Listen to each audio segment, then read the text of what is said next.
activated. There's a place at the end of the road.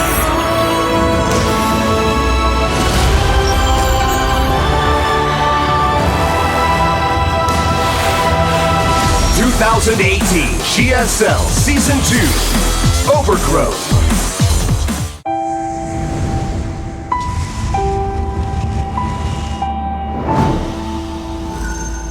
Overgrowth.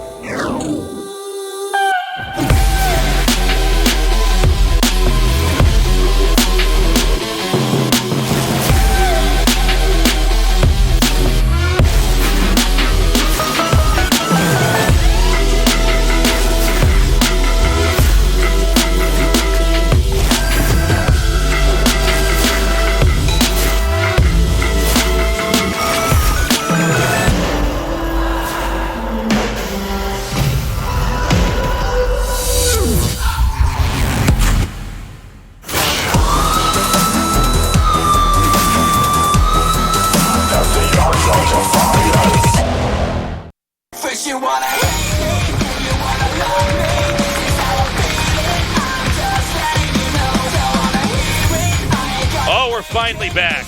We had 10 days off. It was a lot of StarCrafting without catching for us.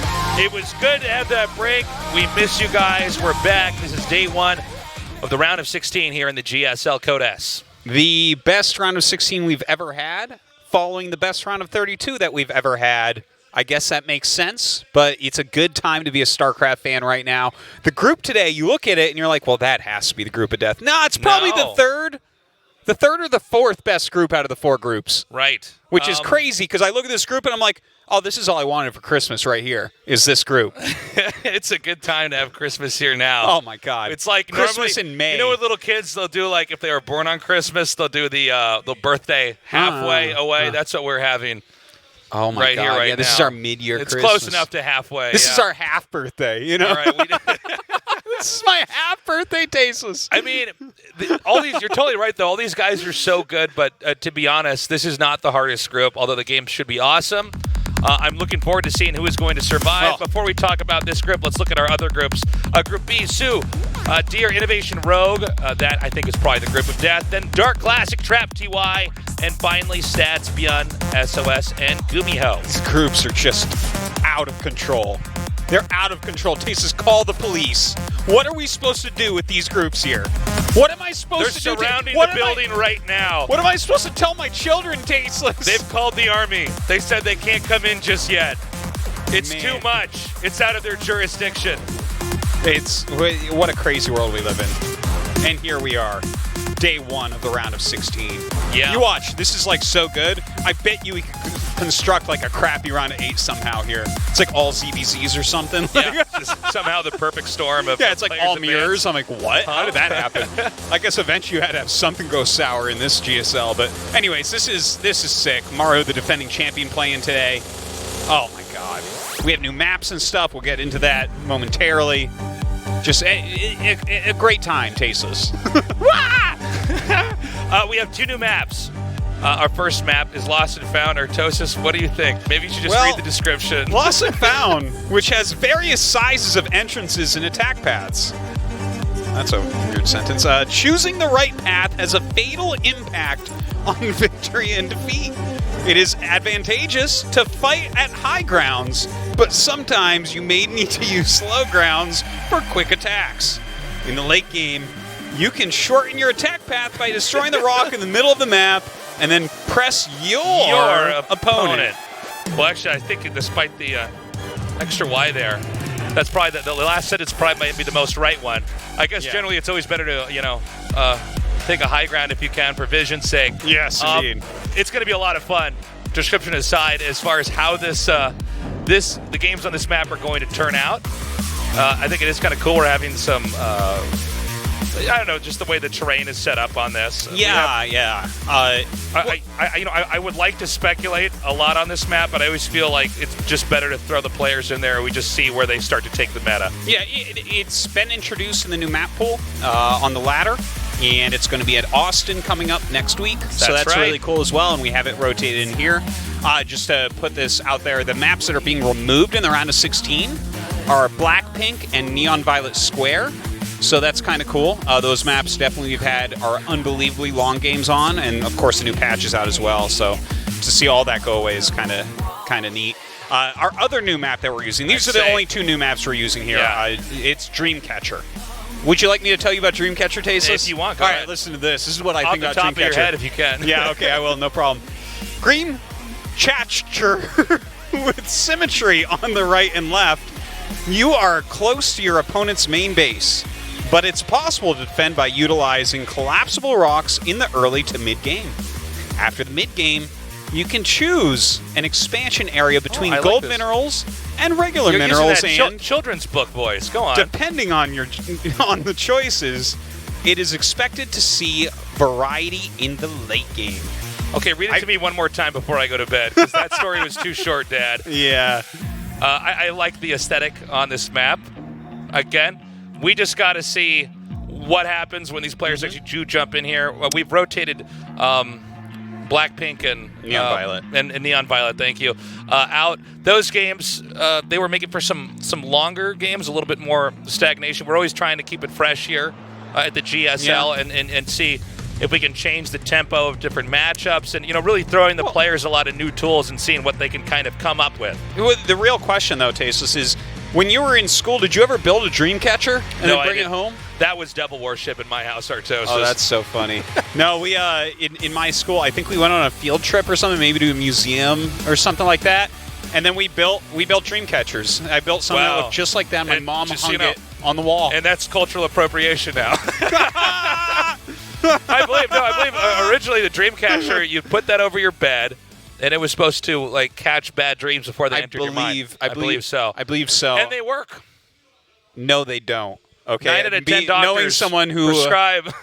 who made a dream catcher and still had bad dreams, let me tell you, Tasteless, if it had worked, I would have put them everywhere. Yeah. I'd still carry them with me. Okay, today. everybody, listen. You can get a Season 2 uniform purchased now if you're one of the 5 people to reserve it right now. Instead of typing PogChamp in the chat or whatever you guys are doing, Craigasm, you need to get on there right now and reserve this, because if someone gets ahead of you, if you're one of the first 5 people, you get an autograph of anyone in the round 16 that you want. But you have yes. to. I think you have to like leave a note or something like that.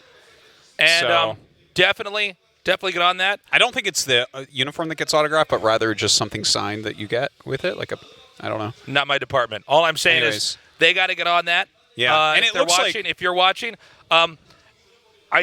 there may be a cap on how many of these we're giving out. Yeah, So- I'm not so- sure. I feel like there's a possibility that they may underestimate how many people are going to want this. We will see. So you have a limited amount of time to do this. And Get open on your second tab. Put on your second monitor. If you got only one monitor, okay, then tab out. You can still hear us. You're going to know when the game starts. And look, as we just saw in that picture of the jacket that went off the screen, even if you're part orangutan like Tasteless, this jacket's going to fit you just fine, okay? Yeah, exactly. Tasteless who can touch his toes without bending over. No, it's good.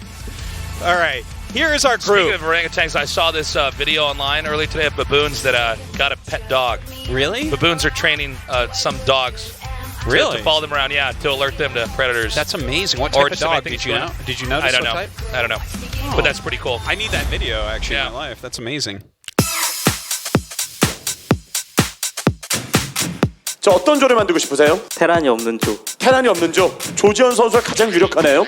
그렇죠, 아무래도. 이번 조지명 씨가 지금 테마는 누가 조지현을 잡느냐가 지금 돼버렸어요. 너무 슬프네요. 제가 32강에서 너무 못해가지고 자신감이 좀 없어서 들어가고 싶다고 하기 전에 이미 뽑고 싶다고 하더라고요. 밥을 같이 먹으러 일산을 가기로 했는데 가면 안 뽑아주는지 한번 궁금하네요.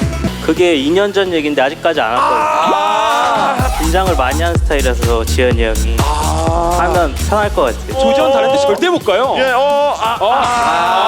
역시. 그 일주일 전부터 배틀넷에서 계속 뽑는다고 그래서 당연하다고 생각해서 뭐 무덤덤하네요. 열심히 해서 이겨봐야죠 뭐. 조지현 선수의 지명권이거든요. 조지현 선수 마이크 한번 잡아주시고요. 일단은 민수를 계속 뽑으라고 오, 그러더라고요. 권력 앞에 무릎을 꿇을 거예요? 이미 꿇었는데 일단 끌어야 될 것 같아요. 민수를 일단 뽑으면 한 명은 제가 원하는 그 허락을 해준대요? 민수 사람으로 뽑으면? 해줄 거예요. 대기실에서부터 제가 계속 그림을 그렸는데 그냥 그대로 됐고요. 뽑히면 또 먼저 뽑을 수 있잖아요. 예. 그럼 다 같이 3명에서 의논해서 뽑고 싶은 선수를 뽑고 또 성주의 지명권을 또 살려주고 만약에 팀킬이 나오게 되면 진해요 선수들이. 그러면 그냥- 가자마자 조성주 선수에게 꿇을 거예요? 아 당연하죠. 성주 형이죠 바로. 저 그 신영이 형한테 한번 물어보고 싶은데 이신영 어떤 거? 만약에 뽑게 된다면 누굴 뽑으실지. 그러니까 테란 있으니까 테란이랑 또 하면 연습하기 편하니까. 그러면 이거 조성 선수의 의견과 반하는 의견이죠. 자신만 조심해야 나만의 나를 위한 나만의? 맞나요? 그렇죠. 와! 자, 이신영 딜 들어왔습니다. 지현이가 뽑으라는 사람 뽑아야죠. 와! 어떡하죠? 반란 일으킬 수 있어요. 반란이냐 반란이에요. 지금 난리가 났습니다. 충신이 되느냐. 자기는 나의 맘대로 할 거야. 내가 최고야. 조지현 선수가 얘기하고 있을 때 강민수가 큰 그림 완성됐다고 과연 했는데 정말 이신영? 강민수 안 뽑을 가능성 되게 높거든요. 아니다. 바뀌었다. 강민수는 아니다. 오늘 조지현이랑 박수. 마지막에 설교 성공. 네. 세상은 좀 다 잃었어요. 아니 딱 제가 여기 오면 그냥 완벽해졌거든요. 네. 근데 자꾸 이상하게 하려고 하더라고요. 그냥 제 생각에는. 남은 선수가 4명이에요. 근데 성주가 병렬이 형 생각 한번 들어보고 싶다 해서 병렬이 형 일단 도대체 무슨 생각을 병렬이 형이 비조에서 안 뽑히면 팀킬이잖아요. 그래서 그냥 민수 형 옆에 와서 형이 가고 싶은데 갈지. 와! 비행기 태워 보내준대요. 어차피 병렬이 마지막에 돼도 그때 바꿔도 늦지 않는데 마지막 A조에서 지금 저는 이미 만족하거든요. 여기. 지금도 만족한다. 이 둘이면 난 올라갔다. 이 둘이면 끝났다. A존이 둘만 있으면 돼. 정리 끝. 이미 나는 1등 8강이야. 확정된 거 아니에요? 저는 너무 행복한데. 그래서 병렬이 형 생각을 듣고 싶었던 건데. 그냥 나중에 뽑혀서 가도 될 것 같아요. 지금 여기서 모든 그 경우의 수에는 주성욱이라는 이름이 없어요. 저 A조예요. A조요? 근데 뽑을 사람이 저밖에 없는 것 같아가지고. 와 그래요. 자 조성주 선수 이야기 좀 들어주세요. 강민 선수 제발 제 이야기 좀 들어주세요. 너무 충성스러워 하는데요. 제발 봐주세요. 제발 좀 네네네. 저희 이야기 좀 들어주세요. 마음의 결정 네네. 끝났어요? 네 끝났어요. 자 그럼 들어가서 좀 데리고 와주십시오. 뼈 선수 뽑는 게 제일 쉬워요. 이신영? 사실 주성욱. 외톨이 같아요 지금요. 1대 3인 것 같아요. 대화에 끼질 못해요. 이거 물 마시지요? 목이 말라옵니다. 주성욱 선수 혼자 마시고요. 혼자 쳐다보고요. 강민수는 네, 혼자 손짓하면서.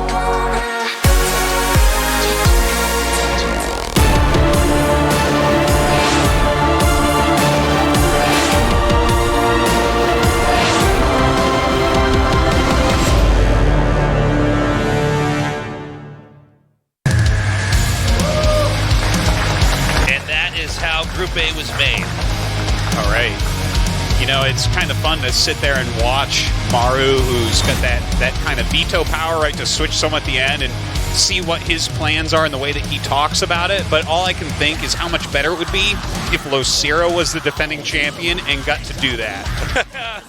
It doesn't matter. Everyone's the same, basically. He's just like this is Losira, why- you can't win this group you made. What are you doing? And here we are in the round of 16 for that very reason. It's because that can't happen here. So, it's going to be a good night tonight. Again, it's good to be back. I know we had a long break. I'm sure there's some people that might have, we're so regularly on at the same time every 2 weeks. If you guys have any friends that have not yet joined in, let them know. Remind them we're back here in the round of 16. Indeed. After that short little hiatus. And we are close to just jumping into this game. So again, the round of 16 works the same way as the round of 32. Only 2 players managed to advance. Maru, of course, the defending champion, one of the favorites of this group, no doubt. He got a group that he liked quite a bit there at the end, not switching anyone in or out of his group. No Terran players in it, so he's quite happy about that. Of course, his round of 32, he did well, but to be honest, the Zanster series was pretty close, so he's not unbeatable at the moment, and Patience definitely seems like the weakest player in this round, but you can't underestimate Patience. It's hard to put a finger on why this guy is good, but he is very good. This guy has multiple top 4s in SSL. He doesn't always really produce, but when he plays a good game, damn, it's a good game. Yeah, it seems like he's a little bit inconsistent. Sometimes his macro is really on point. Sometimes his control can be a little bit clumsy. He has success, but it reminds me a little bit of Rogue 2 years ago, actually, where Rogue looked really good sometimes, and then he sort of like didn't look that spectacular, and maybe we're still seeing him in his growth spurts before becoming in his final form. So we are going to have one of our new maps. It's going to be Dreamcatcher in set 2, but to start things off in game 1, we will go to Acid Plant. Okay. I'm ready, Tasteless. I'm ready too. Ready for some StarCraft 2 action once again here. It's been too long. This is Maru versus Patience, game 1 in our first best of 3 in the round of 16 in the GSL.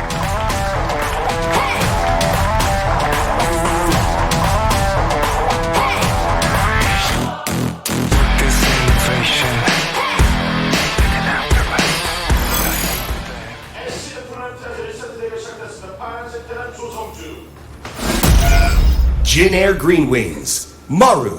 A strong contender for the title right now. It's been looking just unbeatable so far this year.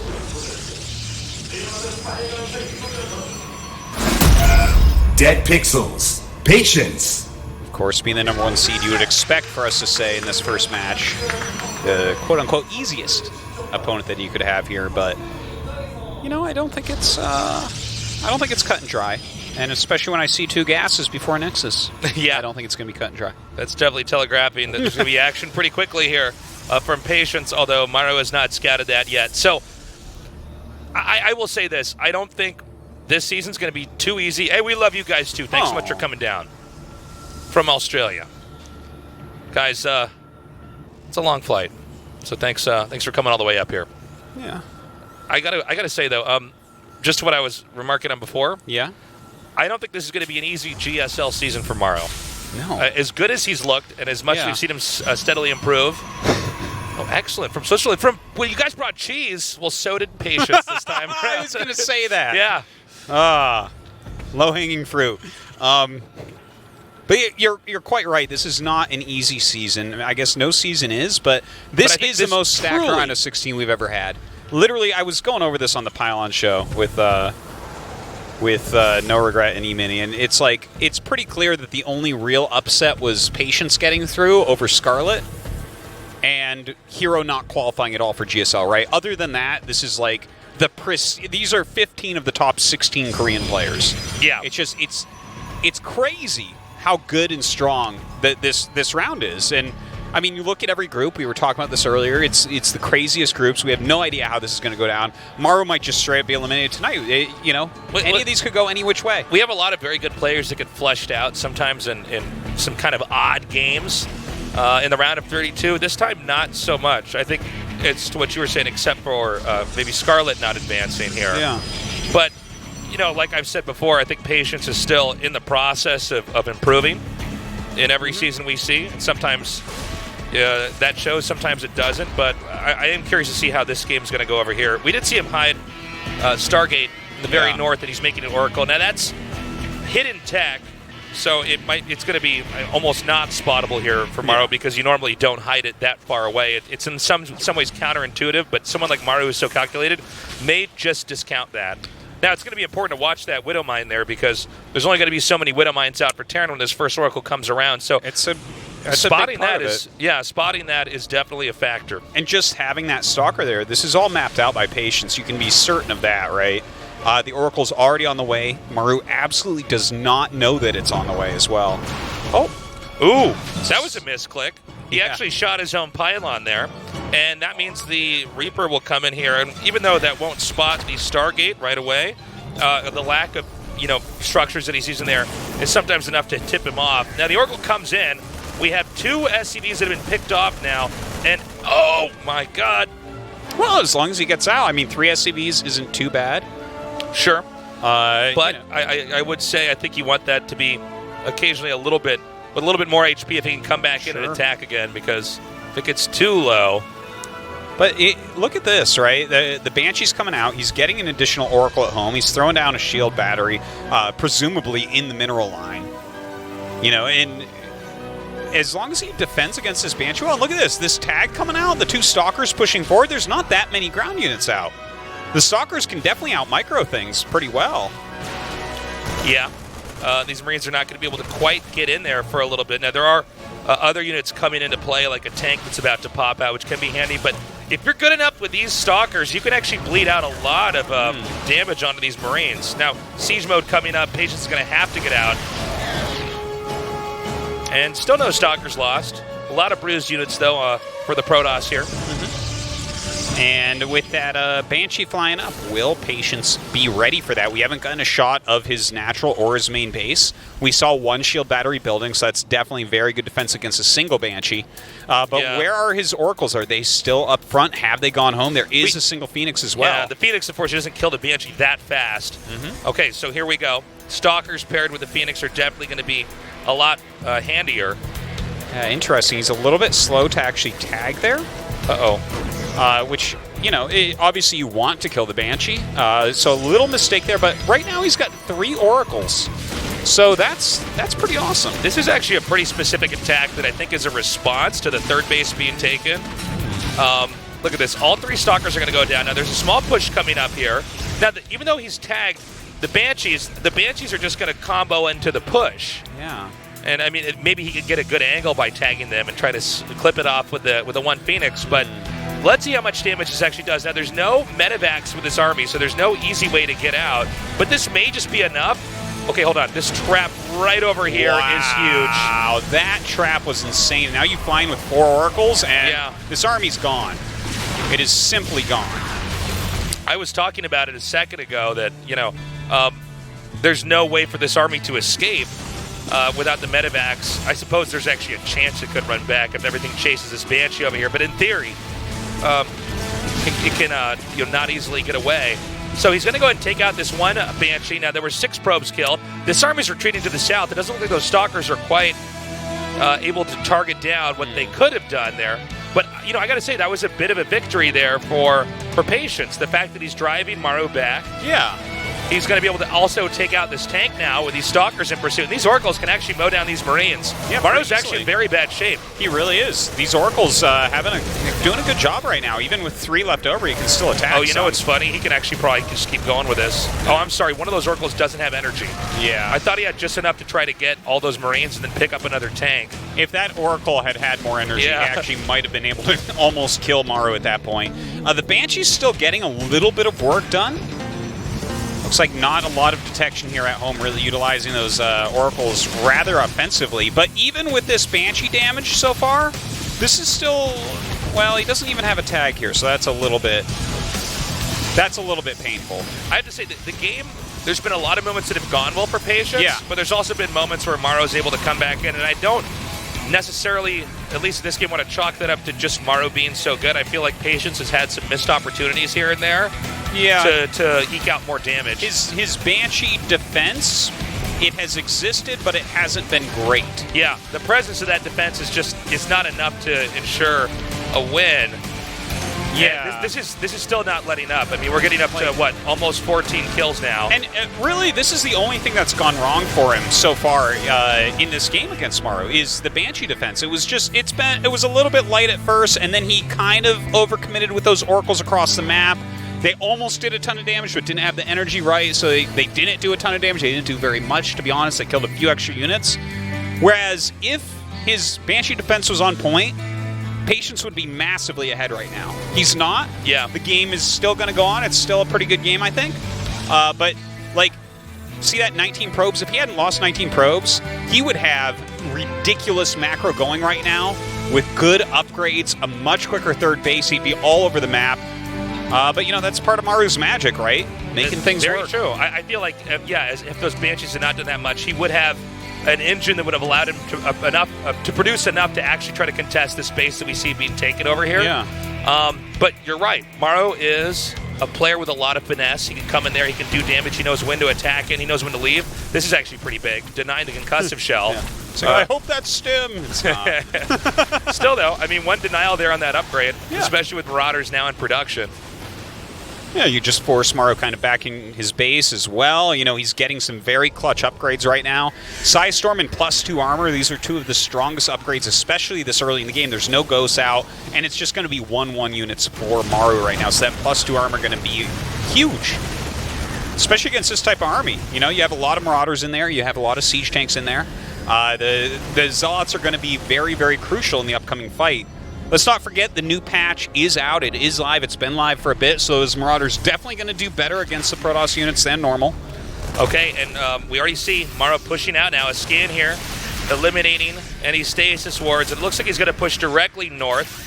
Oh, wow. That was like a good the same lure. spot that he got at earlier on this game. Oh my gosh. And those Psy Storms being dropped out, just awesome. Yeah, Some of the Zealots not charging forward here, though. There was actually not an angle that Maru could come in there and attack in through after the stasis went off, but it seems like he just has enough. He's taken out all the Immortals. There's one more being made right now. We see some Templars coming in here and some Storms blanketing this area. You know what? There might just be enough infantry if he continues to send some reinforcements in here. I don't know what the energy is on the medevacs, but this Archon's going to go down. Oh, is it? Oh, Yep. it just barely didn't get to that shield battery. That actually would have been huge to save it there. He'd be able to push this back so much more easily. The reinforcements from Maru are very slow as well. I got to tell you, like, Maru's doing a good job of kind of fighting his way into this game, and somehow like 18 probes are dead That's during it, this. GG. The reinforcements are coming up from behind. What happened to those probes? Was there a Banshee got in again? They might have. Okay, so look, the analysis of this game for me, looking at that, right?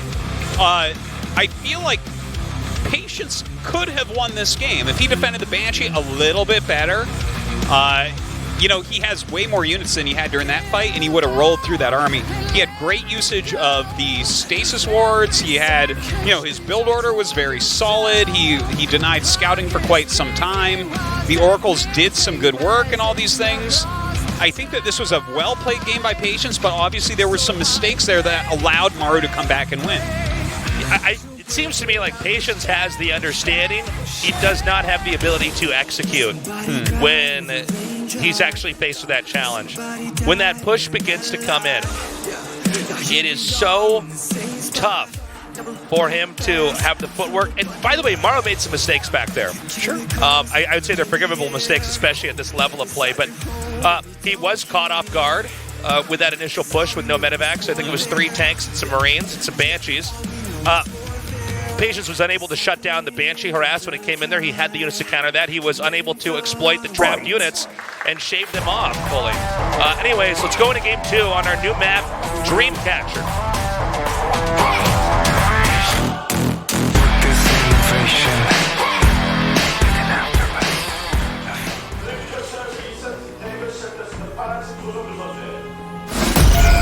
Jin Air Green Wings, Maru.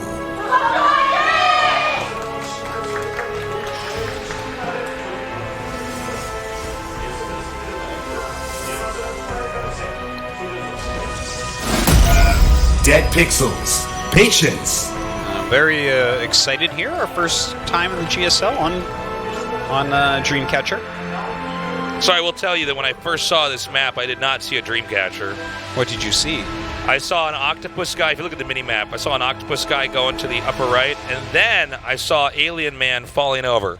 Because if you look, you can see his arms coming out, and there's his legs, and he's got his oh yeah. He's got his healing crystals or whatever around his neck. Yeah. Wow. He looks a little bit drunk too, in how he's falling down. Oh, he definitely would be. But yeah, this is Dreamcatcher. Really a beautiful map. I'm glad we're doing maps like this. It's so cool. Yeah, I always like the new maps that come out. We have like a lot of really interesting ones out right now. Have you seen that mineral glitch on Redshift yet? Oh, I'll show you about that later. It's really cool. I was kind of sad to see that we wouldn't be using that map here, but kind of just a lot of interesting things popping up right now in StarCraft 2. Especially with the great map designers that we have in this community. Some Maru support from USA. You know, I'm trying to imagine, as good as this group is, Maru not getting out first. Does that sound strange? I don't think that there is any guarantee that he will get out first here. You think so? I think that him versus Zest can absolutely go to Zest. And him versus Solar could go to Solar, but I think Maru should be able to take down Solar. That's kind of my take on it, right? Like, especially after watching that first game, Zest is much better than Patience. All right. In fact, Zest. Oh, I think Zest looks a lot cleaner than Patience Zest as far is as play goes. Yeah, he is. His execution is probably the best amongst all Protosses. And a lot of the stuff that he does looks smart, but sometimes doesn't end up working out. Yeah. But you could see on paper, whoa, that was unfortunate. Yeah. So that shade, he opted to have that not complete, assuming that there was nothing up there. And now there's one Reaper that can come inside here. Man. And maybe even actually get some probe kills, which you normally don't see right away. One already down. He's going to lose 2 here. But yeah, he gets that scout off and sees exactly what's incoming. Is going to end up losing the Reaper, but, 2 probe kills, I would say that's pretty worth. But yeah, look, I don't think it's, by any means, is Maru guaranteed to get first, nor is he guaranteed to get out of the group. Like, I think he matches up pretty well with Solar, but that's a strong Zerg, man. He's very intelligent. But Maru's TBZ looks so good right now, right? So, I don't know. It's a great group. It's hard to predict, even with a champion like Maru. I just feel like Maru is looking so strong. Like I said, I don't think it's going to be easy for him to advance through the group. Yeah. I think he should. But if I had to pick an order, I would absolutely take Maru first. I might actually take Solar second here. Solar, I think that's reasonable. I've actually had hold up. I could see Zest just having an on day, too, and just killing everybody. Zest is always one of the best Protoss in the world. This is a pretty technical way to try to move in here. Now, he may just shade out. In fact, I think he almost certainly has to, as he did not really, I think due to how good Maru was, didn't really get a good position to do that much damage. He's actually going into Glaives behind this. No forge or anything. He's only got a couple gases right now, adding a couple gateways. I wonder if this is just going to be adept pressure into a third base? Or what the oh, okay, now he's adding some more gateways. I was wondering about that, so. Yeah, he has to get something to spend that money. So he's got the gates coming down now. Robo coming up as well, so maybe some adept pressure into a prism here to try to finish him off. Definitely could be something like that, but Maru's got a bunch of Varrics right off the bat here. He's going to have a lot of bio units, and look at this, 2 Marauders at a time, really utilizing that new patch. These guys are both going for a lot more of a fighting style coming up here. They definitely want to try to start inflicting damage. So this may come down to just a brawl in the middle of the map or outside one of each other's naturals, and then we just see where the game goes from there. Who controls, what units they have at that time. Well, certainly we're going to need to see some Immortals coming out here for Protoss as soon as possible. I think already Patience is starting to feel the pressure, and you can see that Maru's actually serpentining his army through the map just to comb through that area and make sure there's nothing out that can be punished. Now, again, he got hit by a stasis ward. There are no stasis wards out now, but... Oh, hold on. Okay, I was wondering if he was coming out there to try to do that. That was a good tag. Yeah. However... He just needs to buy a little bit of time here. That's why he's warped in a couple sentries. See that? I think Maru's going to back up. Just kind of daring him to come up the ramp. Warps in another sentry to make sure he's not going to die to anything. He's got his glaives done. He's about to have that Immortal. So everything's fine. That was really well played on both sides. And both of them taking their third bases at similar times here. Maru's just a little bit quicker. Maru's going to knock down these boulders here. Whoa, what are the ones on the right fall? He wasn't shooting those. They were soulmates. Oh my god. Identical they twin loved each other. boulders. So, we have a small warp in with the... reminds me of the video in front of the Moana movie. I don't know, anyone with kids maybe knows what that is. I'm sorry, Tosis. Our memes are out of sync right now. They are. That was funny, though. So he sees that the third is about to be finished. I think he actually snipped the SCV that was over, about to finish that command center. And both players basically backing off. A lot of times when you have army compositions like this, it doesn't really favor either side to try to attack into the other one too hard. Yeah. You can see Maru testing the waters and looking at that situation saying, well, if I stay here for too much longer, this would not be really logical. Just in RGS theory, they both have fighting unit compositions. That would mean whoever moves across the map first, nice hit there, takes out the Oracle. Yeah, I'm actually going to... The map is kind of long, too. It is. We're watching them walk back and forth here, and you've seen just how long it takes to get across. And when the map gets long like that, it becomes even harder, as you say, especially with compositions like this, to actually walk up and just kill your opponent. Now, the way that Patience is trying to do this, right, it's two-pronged. He has a bunch of sentries to negate the amounts of units that Maru has, And then he also has the Warp Prism for these instant warp-ins. So we'll see. He's coming in, though. Look at this angle that Maru has. He's a gigantic This is flank actually... ready. He could get a 360 degrees Yeah, of damage if he does this, and Patience doesn't move out in time. The force fields have gone down. They've done a decent job of blocking on the left side, but Maru's actually done a really good job running with these Marauders on the right. And when these force fields dissipate, maybe Maru could try to come in here and engulf this army on that side as well. Okay, this is a good move by Patience. There's been a lot of good moves on both sides here. He's eliminated one of the flanks, which is huge, but he's used a ton of his force fields. Now, I don't know exactly what his energy's like, but it's enough that Maru is playing super defensively here. Note that the third base here for Maru was picked up. Maru could not be in a more defensive posture. Is it possible that Patience is just going to try to come here and bully his way through? Well, is it going to work? That shade forward is kind of interesting. Keep in mind, he's just taking out SCVs. He's kiting backwards, and now he has a choice. Does he want to try to push in any further? Seems like the Marauders have a decent angle. The Immortals are crab walking and not really doing any damage. That's not what you want, the crab walking there. And Liberator comes out, so maybe that's enough to stabilize. Tries to do a massive shade, a good quick wall by Maru, but losing that many SCVs, his economy is super hurt. I actually feel like Maru's making some mistakes here. He actually landed that command center at the very bottom and dropped mules there. Now, if that gets spotted, that's going to be interrupted once more. But Patience is going to try to push it even further. Now, remember, it's 54 workers to 22. That push that Patience did, he did what he needed to do. He killed off a ton of workers. Now, is Patience going to be antithetical to his ID and try to just barrel in here and end this game? He might, and it might work, although it might not be at the same time the most advisable way to approach this. And you can see Maru already had pretty adequate defense there. I don't know. I'm surprised he did that. But look, he's still putting on that pressure. He smells blood in the water, but I think that the blood is dissipated. Maru has bandaged everything. I mean, it's okay to kind of sit here and try to keep your opponent back, but during this, Maru is kind of re-SCVing. He's dropping his mules at that now hidden third base. Yeah, I felt like, just looking at the map, that should have been an obvious location to check for, that he might have tried to hide that down there. By the way, good job there by Patience. Spots that medevac, and that causes Maru to decide to not push this any further. They're going to drop these adepts in the main base. Any SCV damage right now is super powerful as well, considering how much he's already killed. So even those 3 plus the lost mining time, definitely decent. Oh, wow. Continues to do damage here to Maru. So this was a risk here for Maru to send this out, but I think it was a really intelligent risk. You know, if Patience had not swooped by there, it wasn't like he was even scouting that location. But absolutely, Maru does have to reclaim a third base and really send more SCVs to it. The problem with that is that I feel that this is going to be a 1-2 punch victory for Patience, where the next attack just ends this game.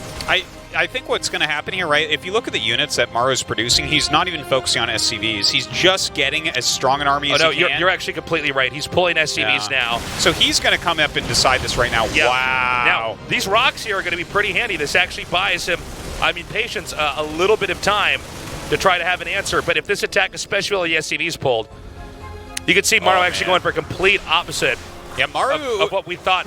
You know, he might have to come in here and try to just start making SCVs and play the long game. He's not. He wants to end this right now. Now, Patience comes in there and kills off all the other SCVs, for the most part, that are mining. So it's going to be really difficult for Maru to produce anything beyond this because the rest of his SCVs are in this attack. He has to kill him right now. That's what this comes down to. Maru must kill Patience, or Patience will take map number 2. He's warping in some more sentries here, so he might try to further this wall of force fields. Again, every passing second is just going to help Patience that much more. Patience already getting further and further ahead in supply. Now this army fight, Maru can still make something happen. Yeah, it could. That's a very strong army. You engage that poorly, then maybe Maru can somehow get back into this and maybe even win the game from there. But look at this, picking off these extra units here, kill those Widow Mines off, kill off the Liberators, and the Bio Army will fall. Okay, Liberator has been taken out of the equation. We see sentries coming forward. Now there's 3 Immortals in the back. The Marauders down at the bottom are beginning to thin out. We see small numbers of reinforcements pushing up, and it is not enough. GG, Patience ties this up 1-1. Yeah, this was well played by Patience. You have to give it to him, right? He utilized those sentries really well. It looked a little bit nerve-wracking in the beginning when Maru had the great flank, but he had so many sentries. He had put so much money into that if that hadn't worked, Patience would have been in a real pickle. Now, I was mentioning this earlier. Maru should get out of this group first, but it's not going to be easy. Do I think he's going to win the next game? Yeah, probably. I would expect Maru to take the next game, but he's got to be careful because someone like Patience is still strong enough to take a game off of this year's Season 1 GSL Codes champion. That goes to show you how scary the entire round of 16 is in the GSL. Indeed it is. The weakest player here might be able to take out the champion. They're so close. The set 3 will be on Backwater. This is generally considered a pretty good map for Protoss versus Terran. Protoss players are pretty comfortable here, right? There's only one place to defend your 3 bases. So what will Maru bring to this fight?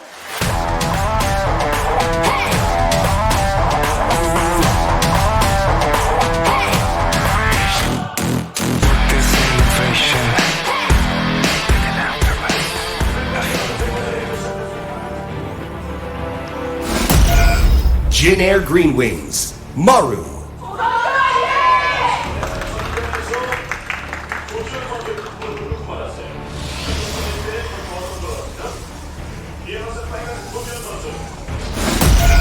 Dead Pixels, Patience.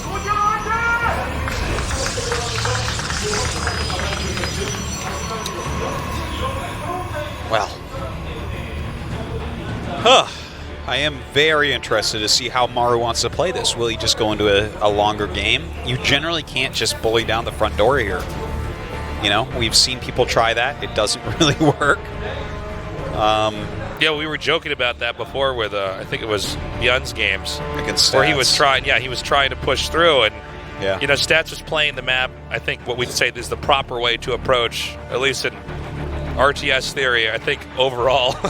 Yeah. Not even like in some kind of current meta. He just you know took extra bases and held this one attacking point, and it worked, and he held it off. But with, you know, I think anything, if he tries to do anything like what Byun did, I know that in this case Patience is the Protoss, but yeah. I think it's the same concept, right? Oh, PvT is kind of funny like that, where it doesn't seem like there's one race that has to be reacting to something. It seems like they can in some ways do the same things to each other. Oracles can come in and start to take out your workers, so can Banshees. You can both get solid tier 1 armies with a few complementary units on the side and push into each other. I think that's what made Game 2 pretty cool, was that, you know, in a lot of ways they could have won fights had they been in different parts of the map, even though they had the same amounts of units. Yeah. And I don't know. It's funny in StarCraft 2, PvT is one of the matchups that's actually very much like that, where you have engagements that it kind of can definitely go either way. Yeah, right? Depending on your spell usage, your micro during the battle, your tactics. A Terran can end up being the one that really has to defend against a lot right away. It doesn't have to be something crazy and cheesy. A Protoss can be the one that has to defend right away. It doesn't have to be something crazy and cheesy from the Terran. You have options for, it's like a scale or whatever, of how much pressure versus defense you're trying to put on. It's a cool matchup. Indeed. Oh, Reaper gonna come in and try to do a little scouting. Maru right now just going up into reactored Widow Mines. Maybe a lot of drops coming, we'll see.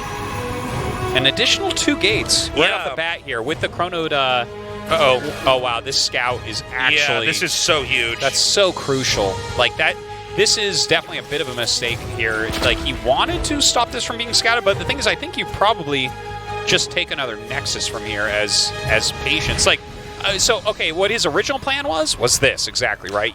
You make a bunch of units and you attack, but, you know, I based think he on... might commit to it. You think so? I mean, I think you're correct that such it a would be bad better idea. to stay back, but he's getting the Twilight. If you see a Chronode Warp Gate and 3 gates this early, you have to defend or you'll just die. It's not like the Protoss has to be a 500 IQ genius monster 3-time GSL champion, you know, to kill you when you have teched up and he's got 3 gates right off the bat. So I feel like as Patience here, considering that got scouted, if he just were to take another Nexus, that'd be great. Well, he's warping in over here. Now he looked at where those Widow Mines were, but the Widow Mines were shuffled again. Yeah. So he has this Zealot that's coming up here. Now, with Blink on the way, you can blink in and then dodge out of a Widow Mine shot, but he wants to instead have the Zealot eat this shot and then have it sniped down. Oh my god, and look at that tank placement. That's so good. Yeah. That's so sick. As soon as you commit. Yeah. Get out of here. It's like everything was already paired with the other unit there for the Terran side of the base. Yeah, I don't know if this is going to work out too well. The medevac is going to come in. Now this is empty, but this might make patients freak out. See? Yep. Oh no! There's nothing there. Sucker. All right, now he's got to get it back out of here. This is just a bad play. Boost is back. Okay. I love it. Good play. And Maru's, of course, taking his own third base. In case Patience looked like he was going to, and then he didn't. That was a really intelligent play. As long as he gets his medevac out, it's actually not that easy to get the medevac out because there's a lot of area where you can try to hit it. Okay, so it looks like it should be able to get away no problem. Yeah. Yeah, at the highest level of play, that's something that you can do. Send that in there just to interrupt their mining that much. Yeah. And do a little bit of scouting. Especially when you see that many units over near your base, you're like, well, this should be pretty easy to fool them up with. Now, I really do like where Patience is going so far with this. Getting that support bay up right now, getting his third Nexus and Blink. His third base a little bit slower than Maru's, which isn't optimal, obviously, but he was trying to do an attack early on. The question here is, does he go Disruptor or does he go Colossus? And I think both are just completely fine. I think the only thing that's really missing is the Forges. Okay, he puts those down just at this moment, so... Everything looking fine on both sides. Like, I would say that this is pretty even right now. You know, maybe a tiny, tiny edge towards Maru. I would say Maru hasn't missed a beat, really. Yeah. I mean, the fact that Maru did a little bit of extra damage there. It looks like there's a debt, by the way. It's going to get confirmation of that third base. But, yeah, it's not like it's a bad game right now for Patience. No. This is completely playable, especially on such a big map. You can have everything be a little bit slower because you are set up very well defensively against any pushes. So 1-1 on the way on both sides. It is going to be Colossus Tech. By the way, it's going to be very impressive if Patience wins on a map like this, because I think Maru is somebody who's proven that he gets better and better in a later part of the game. He's got a lot of finesse early on. He can definitely win some good fights, but if you let him get too big, it's like he's almost unstoppable. Yeah. I don't feel like that is necessarily the case for Patience, and that's not to say that he has bad late game, but I do think there's a stark difference between the two. Yeah, there definitely is. You're right. Maybe the strongest player in the round versus the weakest player in the round, but when you're up this high, the differences are smaller and smaller. Right, but I mean, especially for like late game, where Maru really shines. Yeah, he has more and more lately too, which is funny because I never really thought of him in that regard, but he's really filled that in. He used to win a lot of fights in mid game. Yeah. Like right around you're both on 3 bases or someone's trying to take a fourth and he's just zipping around. I think iconically he was mostly known for just juking and jiving around the map and then picking up and dumping his army into your main. Yeah. And that was... yeah. I can't think of another player comes to mind that did it anywhere near as much as that.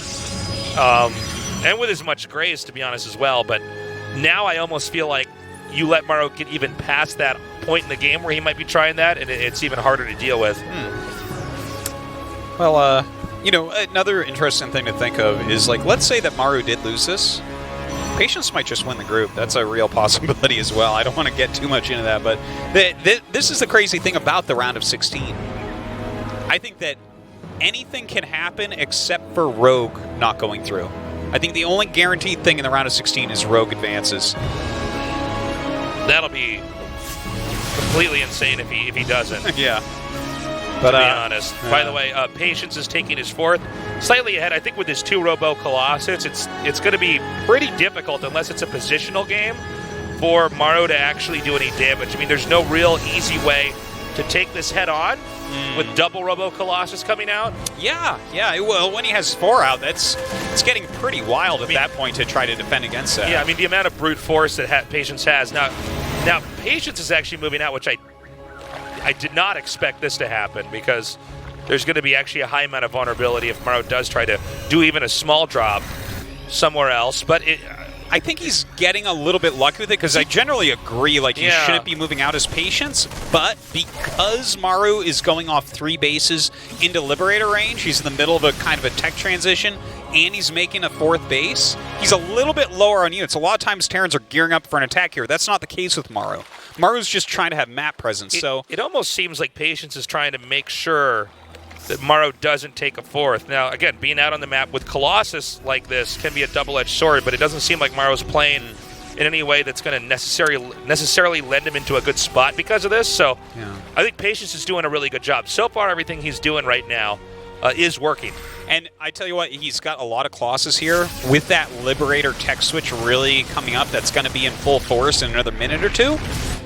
He's going to have to be on the map at that point. Chrono boosts out your 2-2. He's getting Psystorm done and get out there, because if Maru gets into position with ranged Liberator, you will never break that with anything. Now, what do you think about these Zealots that are having a picnic, you know, just to the right of the third base? Yeah, I don't know. I don't know about that.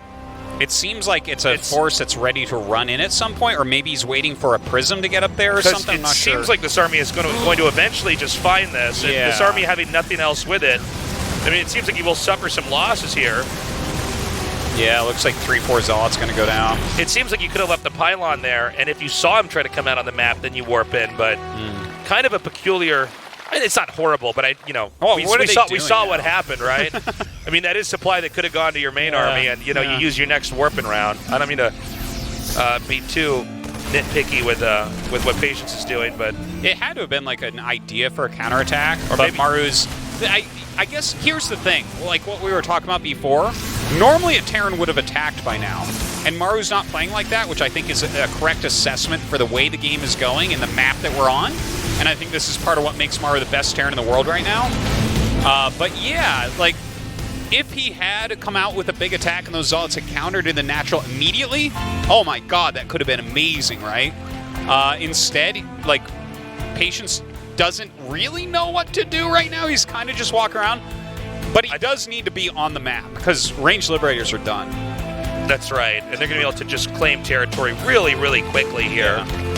Now, Patience is going to go ahead and expand again. I think Patience, like you were saying, thought Maru was going to react somewhere. Yeah. And then there would be his own domino effect as to what he had set up, but it just didn't happen. Maru was actually playing, I'd say, possibly the most conservative game we may have seen from him tonight. He's just very much staying back. Wow, this is a great spot, though. Super lucky by Patience to run into that right at this moment. Are going to force that prism back. But look, turn into a boat and go in the river. Yeah, just even seeing that's his game. Just even seeing that's his game plan. Paddling down there. He's in their side You notice blades. there is a river that runs all the way under this map. Yeah, you know? I do. You see could that. get back all the way to your third base and defend there if you do it right. That's right. Yeah, but yeah, I mean, seeing this big drop, being able to just stop that dead in its tracks, force Maru to go home, that's all really nice stuff. Hold up, there's a small force coming up over here. A lot of cannons over here. If he's going to try to dive into the right. Yeah, look at that. You just can't do it. There's Templars there too, just at the bottom right of the screen. Oh man. But he could have fed backed. It is hard to say. Is it feedbacked? Fed backed? I don't know how we have fed backed. Fed back Ed. Yeah, maybe. Octopi? I mean, nobody knows. Literally nobody knows. Nobody knows. Yeah, Webster's not on that one. Yeah. Yet. Even octopus surgeons don't know what to call like multiples. Yeah. Yeah, 3 Tempests at a time being made. Mass shield batteries as well. This is something we saw pop up. Actually, I don't think I think that's the day that you missed, where we saw the outposts of mass shield batteries in the middle of the map when you're going Tempest. Yeah. And it's really actually very, very cool. Yeah, that was the day I wasn't able to come in. Yeah. But but this is a cool concept. You know, it kind of makes me think about when we would see spores get pushed out. Yeah. Because like the Colossus, it's not exactly like a Broodlord, but it's a slow unit, right? And sometimes you just need cover. You need something to keep that like sustained and alive. Absolutely. And that's one interesting way to approach this. So especially when you're maxed out, it's like, well, you have all this extra money. If these shield batteries like really hold a position for you or save some of your expensive gas-based units, more power to you. But this game is getting extremely interesting as well. We have a weird rally here. Hold on. Do we? Oh no, I thought those tanks were going to keep rolling out. There's just tanks here though. Yeah, I think this is a weird rally. Oh. Well, it was 2 tanks. That's funny. But I think he just started making them again. Or no, wait, were those from the start? I think those are from the start. Okay, so never mind. It wasn't a weird rally. That would have been from just units he was either trying to get rid of or trying to pair up somewhere else. So I want to mention this, Yeah, go right? ahead. That this is like really great. We're seeing them hit the Supreme late game. For Protoss, this is kind of straightforward, right? You get Tempest Look at this. and lots of splash damage and all your upgrades. Revenge of the Marauders here. Kind of weird that those Immortals are sitting there. Immortals, I feel like, are pretty useful all game. But from the Terran point of view, right, for a little bit against this type of stuff, we were seeing a lot of Ravens being made. Some people were trying that out, but obviously the Ravens, with that big nerf, it's not as likely to see anymore. Wow, we're just going to see every tech unit die to this little group of units. But we're seeing like massive Viking here, which makes me even kind of more sad that he just lost 4 Immortals. Because when your opponent goes for lots of Vikings to knock out your Colossus, Immortal value goes way up. Right. You can't Especially land. if they decide to land it. Well, the land button should be deactivated. There's only one thing.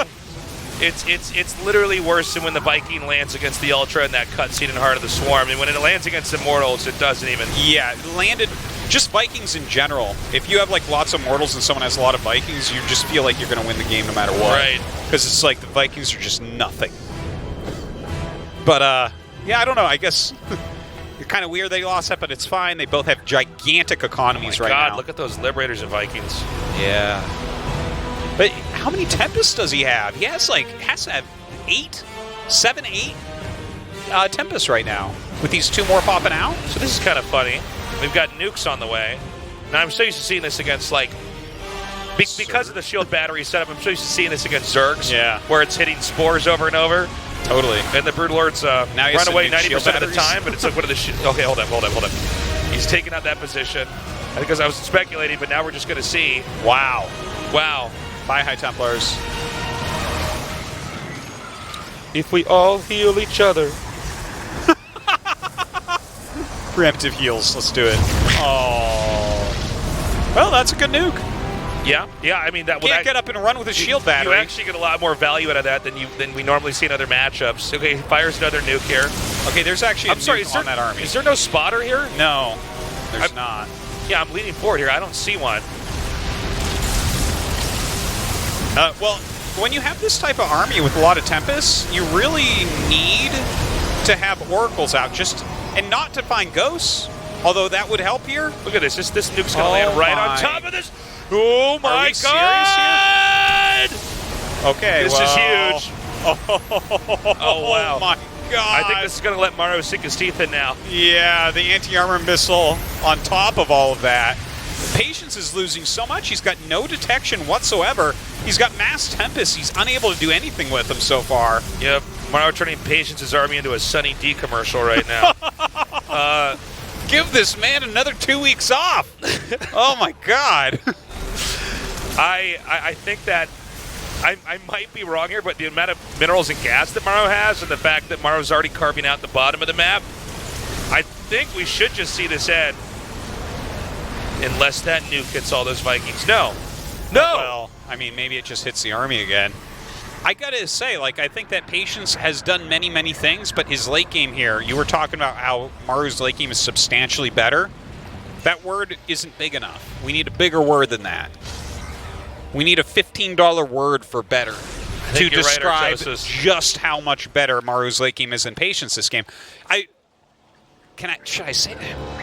Patience's late game so far, it's been like bumbling. Bumbling, okay. You know, it's just like Maru's been very Zeus-like in this. He's just been so precise and so well done, and Patience is sitting here without detection. He's getting nuked. He's he's having a hard time. He never seemed to get that detection either. It was actually continuously making disruptors. Well, I mean, disruptors are a form of killing ghosts for sure. You know, well, I mean, you can in theory they that. can, yeah. But I would say this is probably the ill-advised way to play this. And you can see now he's making an observer when everything sort of calms down.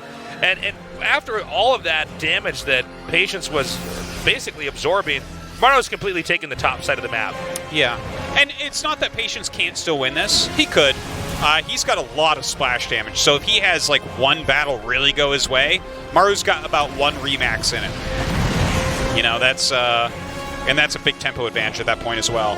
Patience was definitely hemorrhaging units, but he did not hemorrhage the whole army, so he's still got a very strong one. It's just he could be in a much better spot if it hadn't gone that way. Okay, this is going to be pretty tough for Patience to break into, but the Tempests are going to come in handy here. He needs to keep those Colossi safe. He's doing an okay job with these Tempests so far, but with those anti-armor missiles on, it becomes very, very difficult. Look at how quickly they're getting targeted down. Oh my god. Great disruptor hits. Looks like a few of our disruptors are not firing, though. It seems like there's too many abilities to cast at once over here.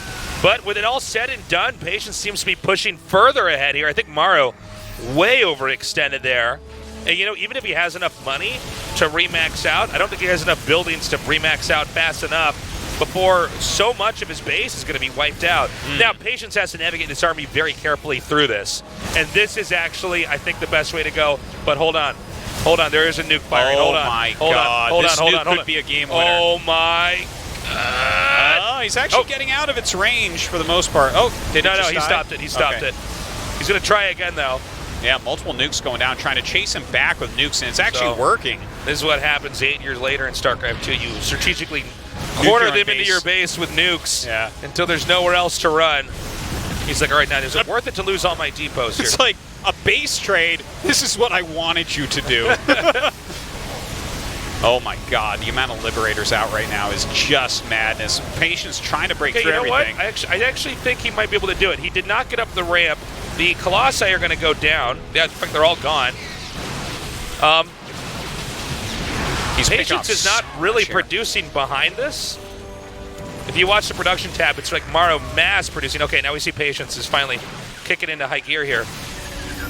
But, you know, I think had Patience managed, I think nukes caused a little bit more of a problem than we were really acknowledging there, because he couldn't quite get up onto the production structures like the barracks. Yeah. How many barracks are actually on the map, though? What are these? No idea. We see, like, maybe they're extra command centers. Those for are, yeah, mules. those are. Okay, so he doesn't have anything. Nothing else that he can actually produce out of. I think had Patience gotten up there and wiped that out, he might be in a better spot. Several more Templar have been made. Notice that Patience is not really making more robo units either. Yeah, well, his economy's really poor at this point. Like, what we were talking about before, he had one thing going for him. It's that he had a lot of splash damage to his army. So, like, killing Maru's army and trying to get on top of the production structures, I think was a valid choice. I think that was the best possible play. I think so. Like, the thing is, if you kill that army off, and then if you move to the right and kill all those other command centers, that, when all is said and done, that probably would have gone better, considering killing him straight up didn't work. But I think his actual decision-making there was really valid and really smart. It just, you know, it ends up not working, but it's like, hey, you know, you utilized what you had to the very best of your ability there. And yeah, he's still fighting, but this push from Maru is going to be relentless. Well, this also emphasizes, you know, what kind of monster Maru really is in the late game. Is he's already maxed out again. He's just traveling through the map. I think this is going to be the last fight here. And that's it. And in fact, you can land the Vikings here. GG. Maru closes that out with a 2-1. It's a result, I think, score-wise, and we can say we're not too surprised by, but I will say Patience did a very good job. I think Patience was in a situation that I think even with a lot of practice, it's hard to navigate. Yeah, it certainly is. You know, and the nukes and all this, not a lot of Terrans nuke against Protoss. I mean, it was almost like he had cut the last head off the Hydra there by getting inside where the production was for the barracks, but there were too many tools at Maru's disposal, and suddenly he was inside of a prison. And he was just taking a beating, and as he laughed, it was too much damage. We're going to go to a short break. We come back. Solar versus Zest. Stick around. Watch me break apart.